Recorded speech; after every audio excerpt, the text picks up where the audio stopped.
నమస్తే. గత కొద్ది రోజుల నుంచి కూడా 2 నెలల నుంచి కూడా ప్రేమ పేరుతో మోసం చేసి గర్భవతిని చేసి వదిలేసి వెళ్ళిపోయినటువంటి వ్యక్తి ఇప్పటికీ బయట తిరుగుతున్న పరిస్థితి. అమ్మాయి సూసైడ్ చేసుకున్నది. ఒకసారి ఆ తల్లిదండ్రులతో మాట్లాడదాం. అసలు వాళ్ళ బాధ ఏం చెప్తారు, ఏంది, పోలీసులు ఎందుకు దీన్ని నిర్లక్ష్యం చేసినారు, ఎందుకు పట్టించుకోవట్లేదు అనేది ఒకసారి వారితో మాట్లాడదాం. చెప్పండి మీ పేరు. నా పేరు కృష్ణయ్య సార్. అసలు ఏం జరిగింది, పోలీసులు ఎందుకు ఆ వ్యక్తిని విడిచిపెట్టారు? పోలీసు వాళ్ళు మేము కేసు పెట్టినాం అతని మీద. పెట్టినాక మేము ఆంచోని పోస్ట్ మార్టం తీసుకుపోతారు 3 నెలల గర్భిణి అని వచ్చింది. ఆ రోజు నుంచి మేము పోయి కార్యక్రమం చేసుకుంటూ ఇంటి దగ్గర ఉన్నాం. ఉన్నాక 3వ నాడు వీడు డైరెక్ట్ కోర్టుకు లొంగిపోయాడు. లొంగిపోయినాక మేము అదంతా చేసుకున్నాక ఒక వారం రోజుల తర్వాతకి మళ్ళీ వచ్చినాం. సార్ మరి ఎట్లా ఇంకా 3 అని తెలిసింది మాకు, ఈ రికార్డులు కూడా ఉన్నాయి, వాడు మీకు డబ్బులు ఇచ్చిందని చెప్తుండు, మరి ఎట్లా సార్ ఇది పరిస్థితి అని అన్నాం. అంటే మాట్లాడదాన్ని చేస్తాంలేండి, చేసుడు కాదు సార్, వాళ్ళ 3 కేసు చేయాలి అనేసి అన్నాం. ఖచ్చితంగా చేస్తా, వాళ్ళు దొరుకుతలేరు, రేపు మాపు. ఇప్పుడు నెల రోజులు ఫస్ట్ 20 రోజులు తిప్పిండు. 20 రోజులు తిప్పినాక ఇట్లా తిప్పుతుండ అనేసి మేము ఏసీబీ కాడికి పోయినాం. ఏసీబీ దగ్గరికి పోతే ఆ రోజు ఏసీబీ అమౌంట్ ఫోన్ చేసిండు సిఐకి, ఏంది ఏం సంగతి అనగానే దొరుకుతలేరు, వాళ్ళ కోసం తిరుగుతున్నా సార్ అని అన్నాడు. మళ్ళీ ఒక వారం తర్వాతకి మళ్ళీ పోయినాం. మళ్ళీ పోగానే ఆ ఏసీబీ ఫోన్ చేసి తిట్టిండు, ఆల్రెడీ ఎఫ్ఐఆర్ చేసిన, వాళ్ళు దొరుకుతలేరని ఆ రోజు కూడా అన్నాడు ఏసీబీతోని. అనగానే ఇట్లా సంగతి ఇట్లా చెప్తున్నారు అనగానే మళ్ళీ మేము వచ్చినాక ఏం సార్ అసలు మీరు చేస్తారా చేయరా, అసలు ఏంది ఏం నడుస్తుంది ఇదంతా అనేసి అనగానే నా చేతులు పట్టుకుంటూ నువ్వు ఎక్కడికి పోకు, మా అమ్మతోడు నా పిల్లలతోడు నేను ఖచ్చితంగా కేసు చేస్తా, వాళ్ళు దొరుకుతలేరు, వాళ్ళ కోసం చూస్తున్నా అని అన్నాడు. తర్వాతకి మళ్ళీ వారం రోజుల తర్వాతకి మేముండి ఎఫ్ఐఆర్ కాపీ అని అన్నాం. అనగానే వాళ్ళకి ఇంకా కేసు కాలేదు, ఇదే చూపెడుతుండు పోగానే, ఇదేం సార్ వాళ్ళ పెళ్ళి యాడ్ చేసినట్టువి, అసలు సంగతి ఏందని అనగానే ఇక ఆ రోజు ఇక మేము మళ్ళీ రేపు అంటే మళ్ళీ సిబి దగ్గర పోయినాక సార్ ఇట్లా సంగతి ఇట్లా అని అనగానే ఆయన ఫోన్ చేసిండు. సిపి సార్తో కూడా ఎఫ్ఐఆర్ అయింది కానీ వాళ్ళు దొరుకుతలేరని చెప్పిండు, వాట్సాప్ కాల్ దొరుకుతలేడని చెప్పిండు. సరే మళ్ళీ ఒక వారం రోజుల తర్వాతకి మళ్ళీ నా దగ్గరికి రా అని అన్నాడు. సర్లే సార్ అనేసి మళ్ళీ మేము వెళ్ళి వచ్చినాక నువ్వు ఆడికి ఎందుకు పోయినావు అట్లా ఇట్లా అన్నాడు. మేమేం చేసినాం, అసలు సిపి సార్ కాడికి పోయి వచ్చినాక కూడా మళ్ళీ మేము ధర్నా చేస్తానని ఒక పోస్టర్ పెట్టినాక ఇట్లన్నా సరే అయిద్దని పోస్టర్ పెట్టగానే 28వ తారీఖు పోయిన 28వ తారీఖు నాడు పెడితే మా చుట్టం ఒక చనిపోతే మేము అక్కడ కార్యక్రమం చేసుకుంటూ ఆ రోజు ఉన్నాం. నాకు నైట్ 9 గంటలకు ఫోన్ చేసిండు సేయ్, ఎక్కడున్నావు కృష్ణ అంటే ఇంటి దగ్గర ఉన్నా సార్ అన్న. రేపు వస్తావంటే రేపు రాను సార్, నేను ఎల్లుండి వస్తానా, వాళ్ళ కేసు అయిపోయిందా సార్ అంటే రేపు వస్తురు అయిపోయింది, నువ్వు ఒకసారి వచ్చిపో అని అన్నాడు. నేనే అడుగుతా సార్, నేను ఎల్లుండి వస్తానన్నా. ఆ నైటు 2ంటికి వచ్చారు.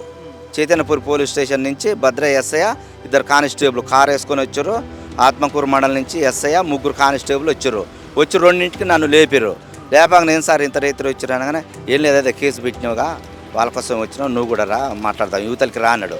అనగా నేను గుడ్డలు వేసుకొని రా కింది దిగంగానే నా చేతిలో ఉన్న సెల్లు ఆత్మకూరు ఎస్ఐ తీసుకోగానే నేను సార్ నా సెల్లు తీసుకుంటావు అంటే ఏం లేదు సిఐతో మాట్లాడుతారా అన్నాడు. కొద్ది దూరం తీసుకుపోయింది గసుంట. తీసుకుపోయినాక మా వాళ్ళు అందరూ అయితే మీరు అసలు బరి మీరు ఎందుకు వస్తారు అనేసి అని అన్నాడు. ఏం సార్ అట్లా గద్దాం సార్, మీరు ఏం తీసుకుపోతారు, ఎందుకు వచ్చారు అద్దాం రైతులే, ఇప్పుడు వాళ్ళని తీసుకుపోవాలి కేసు పెట్టిన వాళ్ళు, మమ్మల్ని తీసుకుపోయేది ఏంది మీరు అనేసి అని నేను అన్నాక సిఐ రమ్మన్నాడు, నువ్వు సిఐకి ఫోన్ చేయి, నేను అత్త లేపితే రానన్నా. అనగానే మా వాళ్ళని చిన్న దగ్గర పిలిచి వీళ్ళు ఏదో నన్ను కిడ్నాప్ చేస్తానికి తీసుకుపోతారు, నన్ను ఏదో చేస్తారు, వీళ్ళు నాకు ఏమాత్రం అయినా వాళ్ళే బాధ్యత పోలీసు వాళ్ళు, ఈ ఆత్మకూరు వాళ్ళు చైతన్యపూర్ వాళ్ళు అనేసి మీరు ఏసీబీకి సిఐకి వాళ్ళందరికీ ఫోన్ చేయరి, నన్ను అయితే పట్టుకపోతారు, నా సెల్లులు ఆకురని చెప్పిన. ఇక వీళ్ళు ఇంకొకడు వాడిని పట్టుకపోరు సార్ నన్ను పట్టుకపోతారు అని అన్న. వాడిని కూడా అలా తీసుకుర్రు, ఇంకో పిల్లగానే గౌతమ్ ఇంటిని తీసుకొని సక్క పోలీస్ స్టేషన్కు 2 నెలల 10 రోజులు. ఇప్పుడు 2 నెలలు తిరిగినాం మేము. ఇప్పుడు 10 రోజులే స్టేషన్ ఇవాళ ఆడ సీసీ కెమెరాలు తీసినా కూడా అట్నే ఉండాలి. 2 నెలలు బరాబరి మేము తిరగబట్టి ఒక్కరోజు కూడా ఇట్లా ఇంతవరకు కేసు పెడతాననేది లేదు. ఒక్కళ్ళు పెడితే చాలదా, వాడు డైరెక్ట్ నేనే చేసినని చెప్తుండు, ఇంకెంతమంది మీద పెడతావు అని అన్నాడు. వాడు ఒప్పుకుండు. అయితే CDR పెట్టమని అన్నాం, CDR పెట్టినాం. CDR పెడితే మమ్మల్ని గుసపెట్టుకుండు కానిస్టేబుల్, మా చిన్నోని మమ్మల్ని గుసపెట్టుకొని ఇగో ఇది జటంగ్ మహేష్, వీడు మొత్తం నడిపించింది వీడే, ఇగో పలాని కాడ సిగ్నల్ ఉంది, ఇగో పలాని కాడ వీళ్ళు మొత్తం చూపించి వాళ్ళే చెప్పారు, మళ్ళా వీళ్ళు ఉన్నారని కూడా చెప్పారు, వీళ్ళని పట్టుకొస్తామని కూడా చెప్పారు. ఇప్పుడు లాస్ట్కు బిర్రగా కాగానే ఇప్పుడు అసలు సంగతి ఏందని మేము గట్టిగా అడుగుతారుకే, వాడే నేనే చేసిన అంటుండు. ఆ నెంబర్లు మొత్తం ఆని అన్నట 5-6 నెంబర్లు వాడే మాట్లాడిండట. ఆ చెల్లు ఖరాబ్ అయితే యువతలో చెల్లు తీసుకొని మాట్లాడినట్టు మీ అమ్మాయి మీ చెల్లుకు అమ్మాయి ఎంతకాలం నుంచి హైదరాబాద్లో చదువుతుంది? ఏ కాలేజీ? 5 సంవత్సరాలు శివాని కాలేజీ, ఒక 3 సంవత్సరాలు మా బామ్మార్ది కాడుంది ఇంటికని అప్ అండ్ డౌన్. మళ్ళా పెద్ద పాప పెళ్ళి అయిన కాంచి 2 సంవత్సరాలు పెద్ద పాప కాడు ఉంటుంది. అయితే దాసారం కాడ జరిగింది ఇది. వాడు ఊళ్ళోనే ఉంటాడు, వాడు ట్రాక్టర్ తోలుతాడు. అయితే బాబాయ్ నన్ను ఈడ దించొద్దురా అనేసి అంటే ఆ రోజు దాసారం తీసుకుపోయి అక్కడ బ్లాక్ మెయిల్ చేసిండు. ఆడికి 2-3 సార్లు వీళ్ళు నైట్ బండ్లు వేసుకొని పోయి బెదిరించారట పాపని. బెదిరిస్తే అక్కడ సాక్ష్యం కూడా ఉన్నారు. అక్కడికి వచ్చి ఎంక్వైరీ చేసుకోమన్న సిఐని ఎస్ఐని వస్తా అన్నారు, రాలే. మళ్ళీ తర్వాతకి ఒక నెల తర్వాతకి వచ్చిర్రు. అక్కడ అడిగిరు, ఒక 3 మాత్రం వచ్చిర్రు. ఆ నెమ్మటే మమ్మల్ని చూసి అటు దాసుకుర్రు అనేసి వాళ్ళు కూడా ఆడ చెప్పిర్రు. ఇంకిద్దరు మనుషులు వాళ్ళని కూడా చూపెడతాం, వాళ్ళని గుర్తు కూడా పట్టిరాట ఆ ఊరోళ్ళు అని అన్నాం. అన్నాడు కథ. ఇంతవరకు ఏది లేదుగా. మరి మీరు 2 నెలల నుంచి ఇప్పుడు మీడియా ముందుకు వచ్చారు, ఎందుకు ఇంతకుముందు రాలేక ప్రయత్నం చేశారు? రానిలే, మొన్నటిదాకా అమ్మతోడు దీంతో నా పిల్లలతోడు అంటుండు. సిఐ ఎస్ఐ వీళ్ళు సిఐ చేతులు పట్టుకుండు. నేను ఆ రోజు నన్ను పట్టుకొచ్చినాడు కూడా నేను డబ్బులు కూడా తీసుకొచ్చుకోలేదు. నన్ను ఆగమాగం ఇట్లా పట్టుకొచ్చినంటే 500 రూపాయలు తీసి నా చేతులు పెట్టి తోలిండు. Venkateswarlu Chaitanyapuri police station. ఆ సారే చెప్పింది ఇది మొత్తం. ఇన్ని రోజులు నేను ఆ మాట మీద నేను నమ్మకం పట్టిన ఆ సార్ని. ఇప్పుడు తీరా ఇప్పుడు ఏమంటుండు, అంతా ఆడేసేసిండు అనేసి మాట్లాడుతుండు. ఇప్పుడు మాకు న్యాయం కావాలి, ఆ ముగ్గురిని నా బిడ్డకు అటాక్ చేసిన వాళ్ళ వరకు కేసు చేయమంటున్నాం. ఏం లేదు, బెదిరిస్తున్నాం మమ్మీ అన్నది సార్. అయితే ఆత్మకూరు తెల్లారితే ఆత్మకూరు పోయి కేసు పెడతావు నాన్న, నువ్వేం టెన్షన్ పడకు, వానితో నువ్వెందుకు మాట్లాడినావు నాన్న అంటే మాట్లాడి సెల్లి తీసుకోకుంటే తమ్ముడు నాన్నని చంపుతాన్నాడు మమ్మీ అన్నది. అంతే, తెల్లారి తరకే ఈ పని అయిపోయింది. అంతకుముందు కేసు చెప్పలేము. దానివల్ల నా బిడ్డకు న్యాయం జరగాలి. దేశం మీద నేను ఒక్కదాన్నే కనలేదు సార్. జాబ్ చేసుకొని బతికే బిడ్డ ఈ సంవత్సరం అయిపోతే 20 ఏళ్ళ బిడ్డ చచ్చిపోయినా కానీ న్యాయం జరగట్లేదు. ఆయన చేతులు పట్టుకొని బతిలాడి నేను కేసు చేస్తే నా పిల్లలతోడు నా తల్లితోడు అన్నాడు. 21 సంవత్సరం నా బిడ్డ ఇప్పుడు న్యాయం అనేది సూర్యాపేట జిల్లాలో ఏ మీడియా వాళ్ళు కూడా నా ఇంటికి వచ్చిన వాళ్ళు లేరు.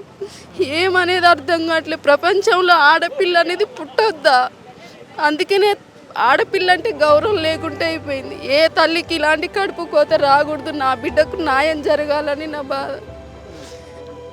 ఒక్కరు కూడా వచ్చి ఇట్లా చేసిన వాళ్ళు లేరు. అదే నా బాధ. తెల్లందనకు పోతున్నా 2 నెలలు మాత్రం స్టేషన్ చుట్టూ 10 గంటల పోయి కూర్చుంటే 11, 12 దాకా స్టేషన్ కానీ కూర్చొని వచ్చినా కానీ చేస్తా అంటే నమ్మినాను. ఇప్పటికి కూడా వాళ్ళు ఎంతమంది అలా ఇన్వాల్వ్ అయ్యారో నా బిడ్డకు న్యాయం జరగాలని కోరుకుంటున్నాను సార్. 2 నెలలు 3వ నెల వాడు 2 నెలలకే బెయిల్ మీద వచ్చిండు. బయటకు వచ్చి తిరుగుతూనే ఉన్నాడు సార్. ఏం చేస్తున్నారు? డబ్బులు ఇచ్చిన అంటుండే ఆయన. డబ్బులు ఇచ్చినని వాడే రికార్డు కూడా ఉంది. నేను డబ్బులు ఇచ్చిన ఎస్ఐకి 50,000 ఇట్లా అనేసి మొత్తం చెప్తుండు. ఇప్పుడు ఆ జైలుకు పోయిన అయ్యా కూడా నేను 10 లక్షలు నేను స్టేషన్కు మొత్తం పంపిన.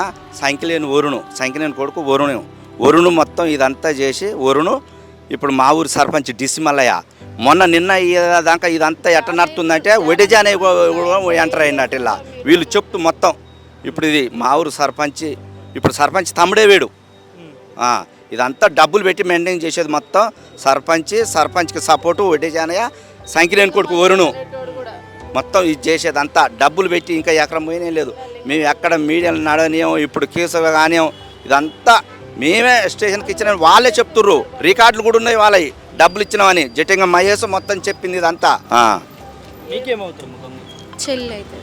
చెల్లి నా దగ్గరనే ఉంది, ఏం చెప్పలేదు, మంచిగానే మాట్లాడింది. ఆ రోజు రేపు చనిపోయి ధనంగా ఆ రోజు 10:40 అయింది పడుకునేసరికి. అప్పటిదాకా మంచిగానే మాట్లాడింది, మంచిగానే ఉన్నాడు. రిలేషన్ అంటే ఏం లేదు, వాళ్ళు యాదవ్స్ మేము గౌడ్స్. పరిచయం ఏం లేదు. ఎక్కువ ఇంటికాడ కూడా ఉండేటోళ్ళం కాదు, ఇక్కడనే ఉండేటోళ్ళం. ఎప్పుడైనా వస్తే పండగలకు ఒక 3-4 రోజులు అంతే, ఎక్కువ రోజులు కూడా ఉండేటోళ్ళం కాదు.